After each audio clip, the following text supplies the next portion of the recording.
Assalamualaikum warahmatullahi wabarakatuh. Perkenalkan, nama saya Hilmalia Putri dengan NPM 306-211-2012. Di sini saya akan mempresentasikan mengenai keterampilan memimpin diskusi kelompok kecil. Nah, pengertian memimpin diskusi kelompok kecil adalah proses mengambil peran sebagai pemimpin atau fasilitator dalam suatu kelompok kecil.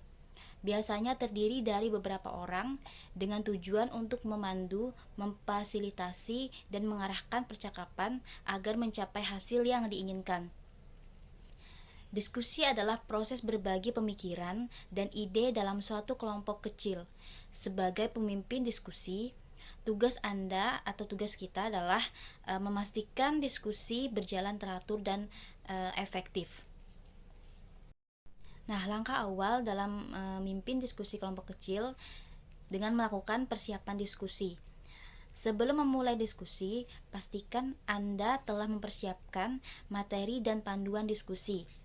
Tentukan juga tujuan, diskusi, dan aturan dalam kelompok.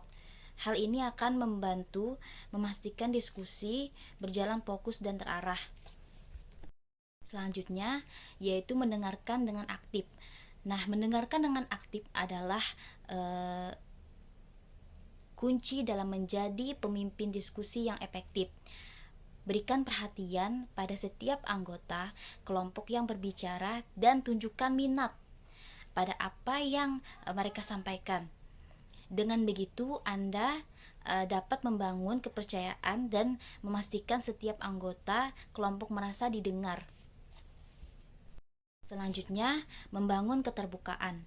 Sebagai pemimpin diskusi, Anda harus membangun keterbukaan dalam kelompok. Dorong setiap anggota kelompok untuk berbicara dan berbagi pemikiran agar anggota kelompok merasa dihargai.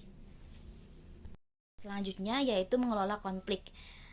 Dengan mengelola konflik dalam diskusi, mungkin terjadi perbedaan pendapat atau konflik antara anggota kelompok.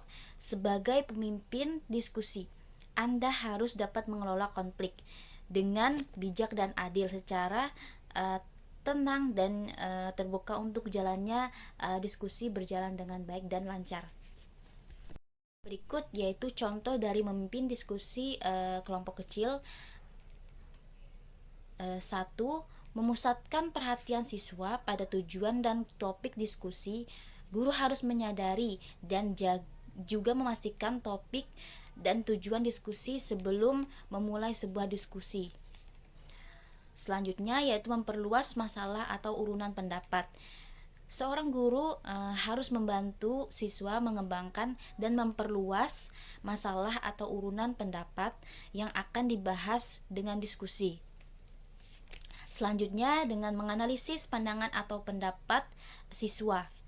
Nah, selama diskusi, guru harus menganalisis pendapat dan pendapat siswa untuk menjamin bahwa diskusi berjalan dengan baik dan lancar. Selanjutnya, meningkatkan usulan siswa. Guru harus membantu siswa meningkatkan kemampuan mengemukakan argumen dan merefleksikan harus penting dari topik diskusi itu. Selanjutnya yaitu menyebarkan kesempatan berpartisipasi.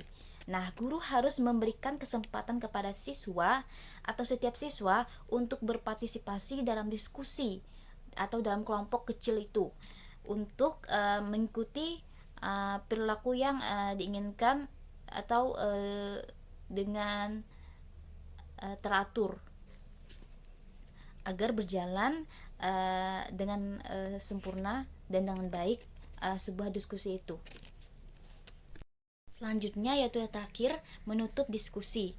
Guru harus mengatur diskusi sampai selesai dan membuat kesimpulan tentang hasil diskusi, yaitu menyajikan hasil diskusi atau memberikan umpan balik tentang pendapat yang diperoleh siswa.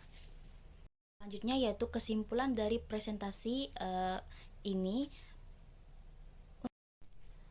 Untuk menjadi pemimpin diskusi yang efektif dalam kelompok kecil membutuhkan keterampilan dalam mempersiapkan diskusi, Membangun keterbukaan, mendengarkan dengan aktif, dan mengelola konflik dengan menerapkan tips-tips dalam presentasi ini agar berjalan dengan terfokus dan terarah. Sekian presentasi dari saya ucapkan terima kasih. Wassalamualaikum warahmatullahi wabarakatuh.